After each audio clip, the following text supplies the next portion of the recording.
Vamos dar continuidade ao nosso assunto da fitopatologia, né?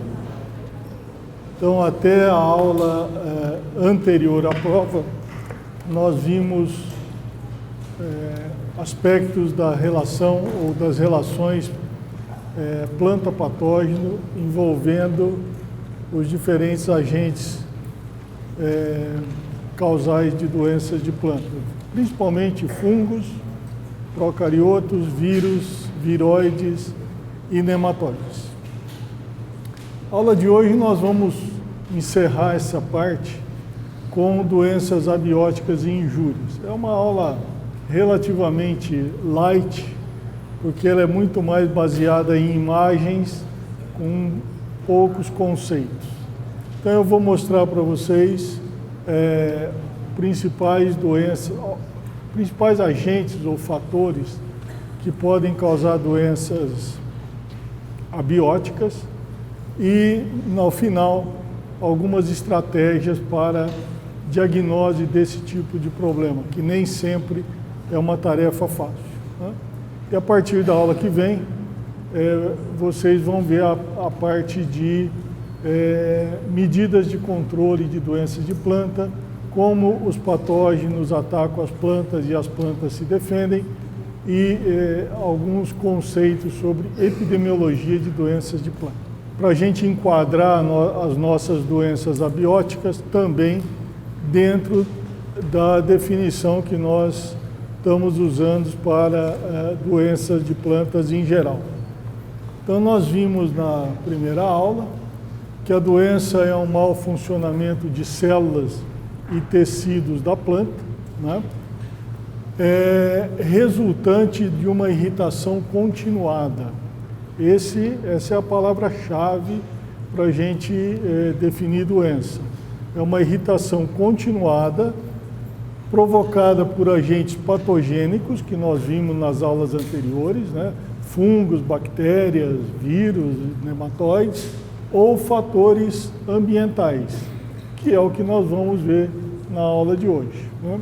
Então, essa irritação continuada pode levar ao aparecimento de sintomas e, eventualmente, pode causar dano parcial ou ocasionar a morte das plantas.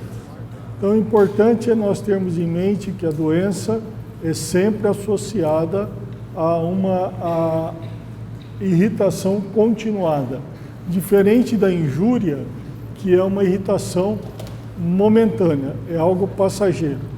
Então, para a gente ilustrar os casos de injúria, eu tenho aqui algumas imagens, né, que aqui, aparentemente, em todos esses casos, aparentemente, deduz-se que foi um dano provocado por descarga elétrica, né? Você nunca vai ter certeza que é uma descarga elétrica. Mas é claro, com uma análise, conversa com o produtor, pode-se chegar a uma hipótese bastante provável de dano de descarga elétrica. Aqui é uma morte em reboleira numa plantação de algodão. Aqui também a mesma coisa de uma morte em reboleira numa plantação de soja. E nesse caso aqui, também é uma plantação de maracujá. Então aqui nós temos as linhas das espaldeiras, né? E somente essa linha aqui, as plantas foram mortas, né? E na conversa com o produtor, na ocasião, ele comentou que uma semana antes, 10 dias antes, tinha ocorrido um temporal lá na região, isso aqui foi na região de Veracruz, perto de Marília, acompanhado de raios e trovoadas, e a dedução que se chegou, a hipótese que se chegou, é que um raio poderia ter caído aqui nessa espaldeira. Vocês sabem que o maracujazeiro, a espaldeira é constituída de um fio de arame, né, que é um condutor de eletricidade. as plantas estavam molhadas, a água também é um excelente condutor de eletricidade, né? Então a hipótese é que o raio teria caído aqui e matou todas as plantas dessa linha aqui, dessa espaldeira, né? Então esse são casos de injúria, né? É algo momentâneo. Caiu o raio, a chuva passou, o temporal passou e as plantas morreram, né? Nessas 3 situações. Outros exemplos de injúria, a chuva de pedra, também é a mesma coisa. Passa a chuva de pedra, passou, acabou, mas o dano, a injúria permanece. Então isso aqui eram plantas de figo da Índia, cultivados do lado externo de uma casa de vegetação, que era um experimento, e aqui cultivados internamente em vasos. Teve uma chuva de pedra que danificou todas as plantas que estavam do lado externo. A mesma coisa aqui, dano provocado por areia movimentada pelo vento em folhas mais baixeiras de plantas de batata. Então, provoca uma abrasão. Passou aquele vento, passou o dano da areia, o problema permanece, né? Então, são casos de injúria, são irritações momentâneas que ocorrem na planta. Esse aqui é um caso que veio há alguns anos atrás na clínica fitopatológica, que o produtor dessa violeta africana acreditava tratar-se de uma doença de vírus. E pelo sintoma nós poderíamos perfeitamente chamar, se fosse vírus, né? Nós poderíamos perfeitamente chamar de mancha anelar da violeta africana. Tem muitas doenças de vírus que recebem esse nome, essa denominação de mancha anelar, porque os sintomas são dessa natureza.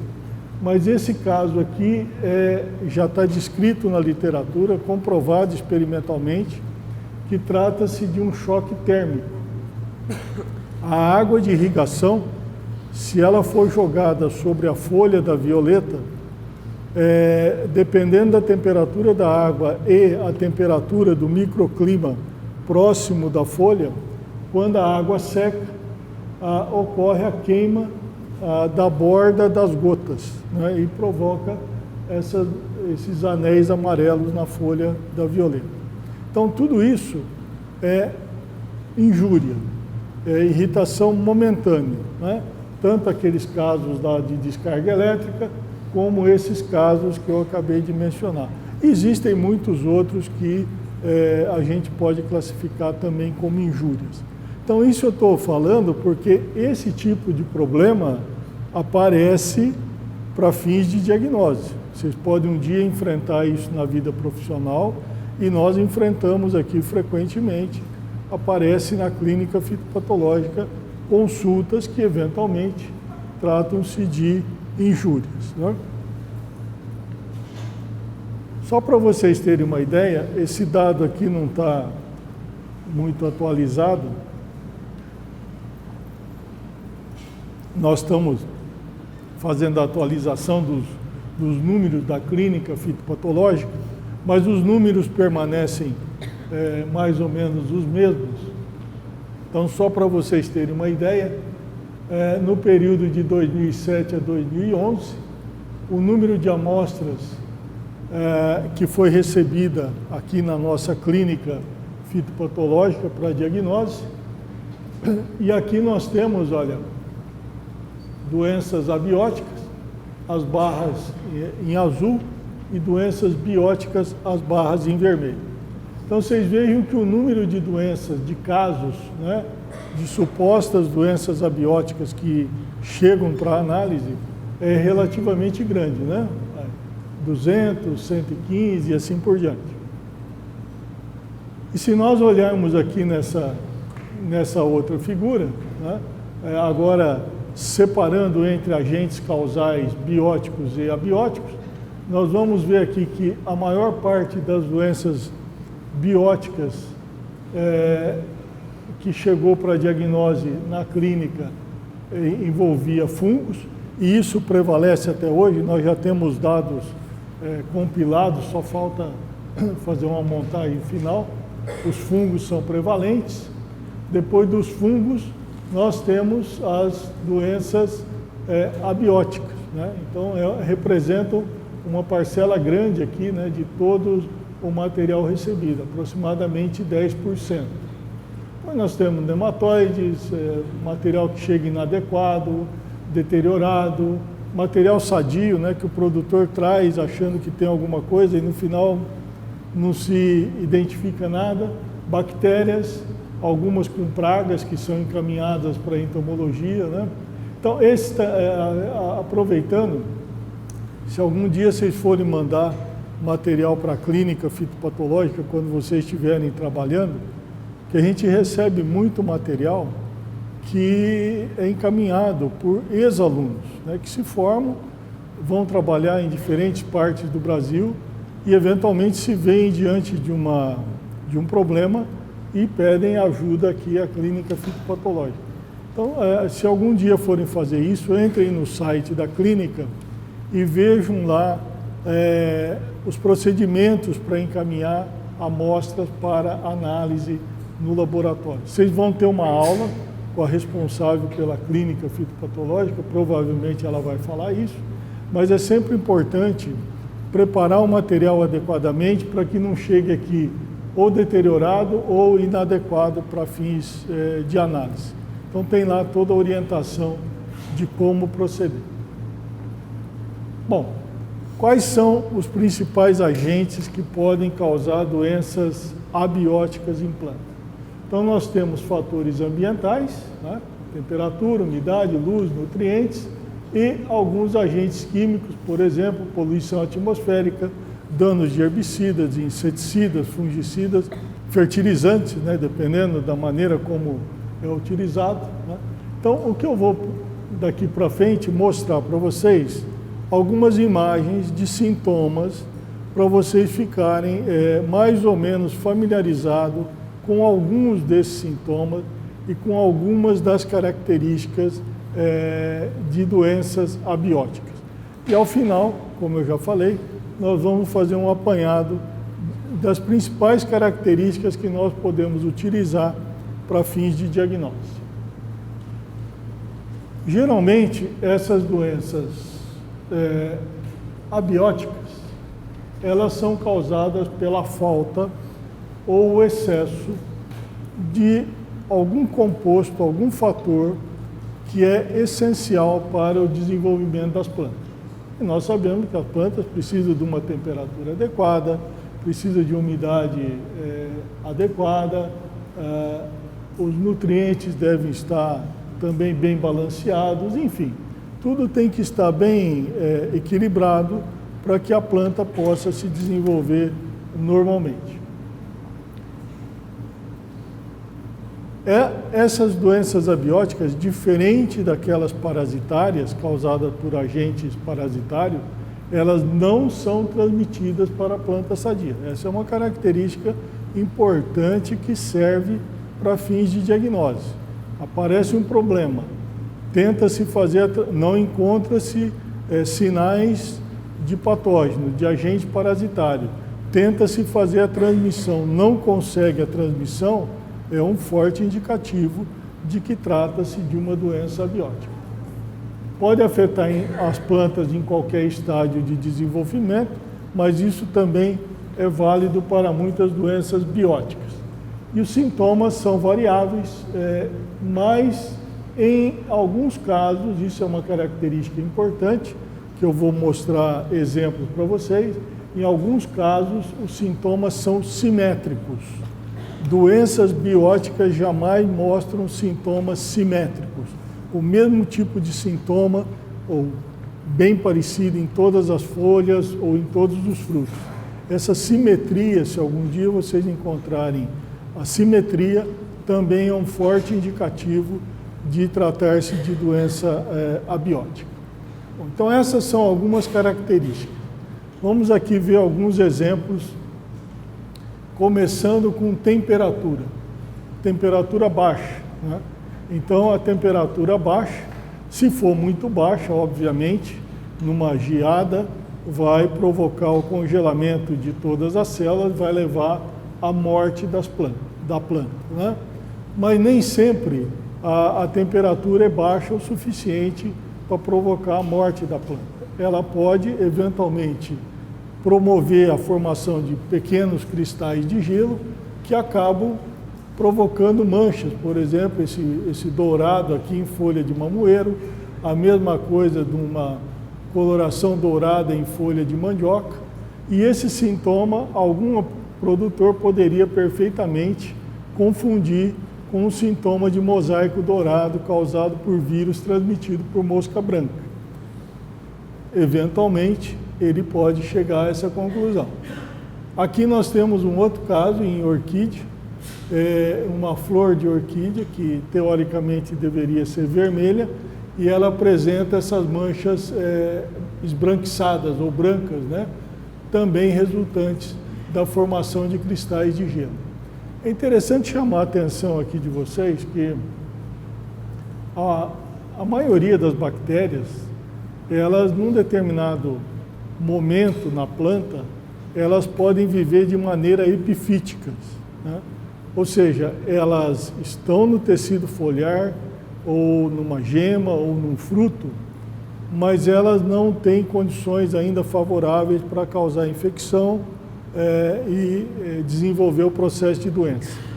Então, quando a bactéria está nessa fase dormente no tecido foliar, nós chamamos de forma epifítica.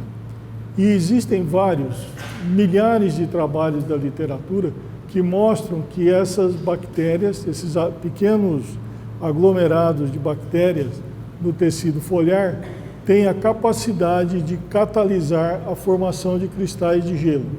Então, parcialmente, esses sintomas podem ser associados, terem sido induzidos pela catalisação de cristais de gelo devido à presença de bactérias em estado epifítico, tá certo?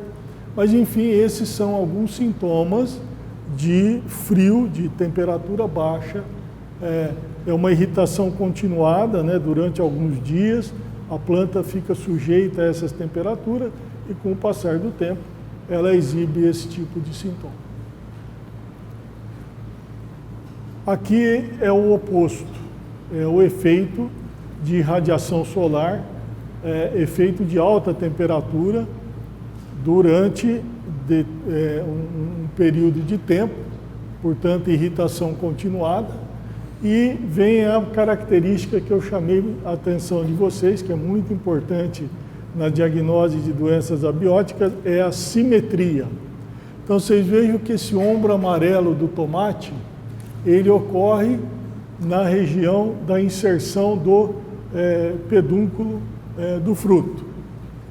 Aqui uma queimadura de sol também em fruto de maçã associado à radiação solar, o sintoma do lado externo, do lado do fruto que está exposto à radiação solar. E a mesma coisa aqui, a queimadura de sol no fruto de pimentão. Da mesma maneira, do lado que está exposto aos raios luminosos, né, durante um período prolongado de altas temperaturas. Então, aqui nós vemos nesses 3 exemplos casos típicos de simetria. Então, se um dia vocês estiverem fazendo alguma análise de sintoma de doença no campo, no laboratório, prestem atenção nessa característica. Não estão, obviamente, aqui vocês não vão encontrar sinais do patógeno, mas se encontrarem essa característica de simetria, é um forte indicativo de doença abiótica. A simetria em relação ao formato da injúria? A simetria é em relação ao formato e ao local. Então aqui, olha, esse ombro amarelo, essa doença recebe esse nome, ombro amarelo do tomate, ele ocorre na região de inserção do pedúnculo do fruto. Todos os frutos apresentam o mesmo sintoma no mesmo local. É claro que num caso um pouco mais acentuado, no outro um pouco menos, mas a localização e o tipo do sintoma é bastante característico de algo simétrico. A mesma coisa aqui, embora o tamanho da lesão seja diferente, né? E a mesma coisa aqui também, tá? É claro que você nunca vai ter algo exatamente igual, né? Mas é intuitivo, é bom senso você concluir que trata-se de um sintoma simétrico. Mais alguma? Professor, como eu posso distinguir no laboratório se a causa é uma queimadura, quando uma queimadura poderia entrar um patógeno?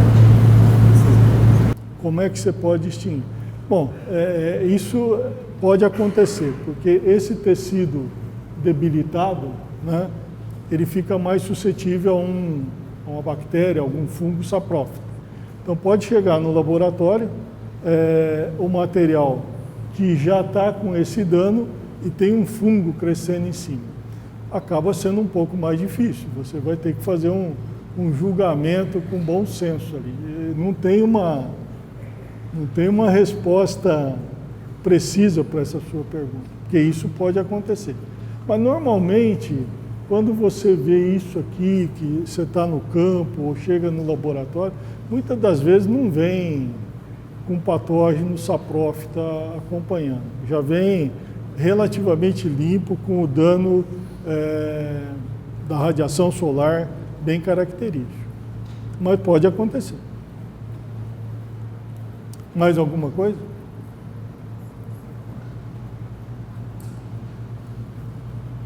Aqui, mudando agora para a umidade, né? Então nós temos 3 exemplos de umidade, de falta de umidade.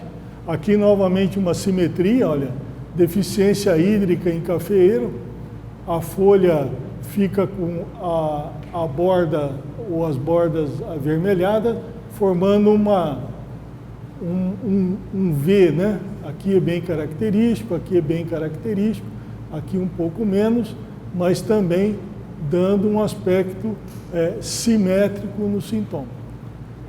Aqui é deficiência hídrica em melão, seguida de um acréscimo de água, né? Então, durante um período, a planta ficou exposta continuamente a um período de falta de água e, de repente, com a presença de água, o fruto se desenvolve rapidamente e acaba formando algumas rachaduras. Isso aqui é típico associado a estresse hídrico seguido por acréscimo de água. Isso aqui, é claro, uma poinsétia num vaso, mostrando uma murcha da parte aérea devido à deficiência de água. E aqui eu gostaria de fazer uma pergunta para vocês. Se vocês receberem uma planta com esse sintoma de murcha na parte aérea, é um sintoma reflexo, tá certo? E vocês já viram alguma coisa lá na aula prática de diagnose sobre sintomas reflexos de murcha. Se vocês receberem uma planta com sintoma reflexo de murcha na parte aérea, quais são as possibilidades para essa murcha na parte aérea? Uma está aqui, né? Deficiência hídrica. Isso é óbvio. Você faltou água, a planta vai mostrar sintoma de murcha na parte aérea. Qualquer planta, né? O que mais que pode ser? Na raiz, no floema. Patógeno. Na raiz, Na raiz no xilema. e no xilema, tá certo? Então, nós podemos ter uma podridão de raiz, que vocês já viram lá na aula prática, que pode causar, vai afetar a absorção de água, consequentemente, vai haver um sintoma reflexo de murcha na parte aérea. E nós temos as murchas vasculares. Na aula passada, nós trouxemos exemplo, na aula prática passada, trouxemos exemplo. Um deles foi aquela berinjela, né, infectada por verticílio, que coloniza os vasos do xilema, consequentemente, impede a translocação de água para a parte aérea e a planta vai exibir o sintoma de murcha. Portanto, se um dia vocês forem fazer uma diagnose olhando o sintoma de murcha da parte aérea, vocês têm que examinar todos esses aspectos, né? O problema de água, primeiramente o problema de água, né, que é o mais fácil às vezes de ser detectado, e posteriormente fazer uma análise do sistema radicular da planta e fazer uma análise, cortar longitudinalmente algum ramo da planta para ver se aparece algum dano nos vasos condutores, tá certo? Então vocês vejam aqui que nós temos um sintoma reflexo que pode ser resultante de mais de uma variável. Pode ser uma doença abiótica, como também pode ser doença biótica. Se você tiver uma infestação muito grande de nematóide, pode eventualmente ter uma murcha. Tem alguns vírus que num ataque, numa infecção menos comum, mas tem algum vírus que pode ter uma agressividade muito grande e eventualmente uma ou outra planta apresentar esse sintoma. Menos comum para doenças de vírus, mas eventualmente pode até aparecer.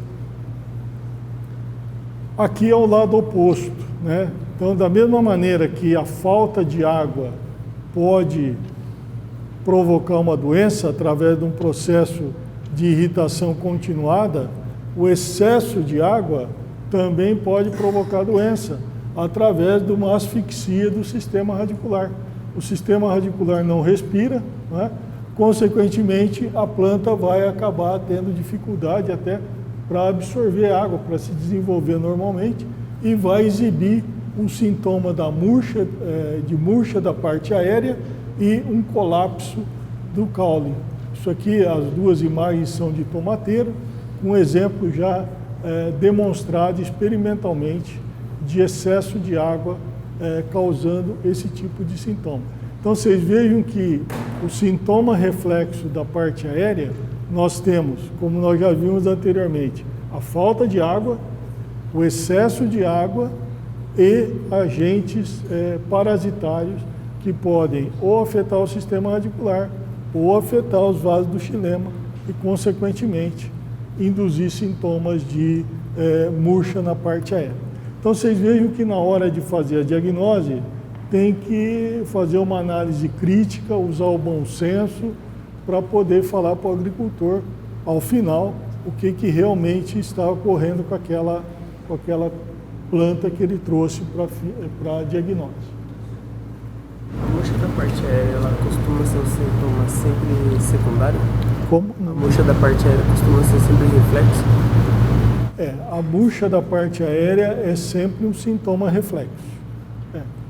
Ele reflete o quê? Ele reflete ou um problema de falta de água, reflete um problema de morte do sistema radicular ou um problema de entupimento dos vasos do xilema. Então é sempre um sintoma reflexo.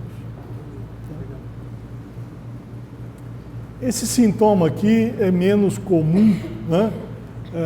A falta de luz que promove o estiolamento, né? A planta vai crescer procurando o raio luminoso para ela fazer fotossíntese. E se ela estiver sendo cultivada numa região, numa sala, por exemplo, isso é comum em escritório, ambiente fechado, né, que não tem muita luminosidade, ela vai estiolar, né? Então esse sintoma é muito mais comum em ambiente fechado do que no campo. Dificilmente, a menos que no campo você tenha um estande muito compactado, né, na linha, e aí as plantas vão procurar a luz solar e podem estiolar um pouquinho. Mas normalmente no campo esse tipo de sintoma não ocorre. É mais em ambiente fechado o estiolamento devido à falta de luminosidade.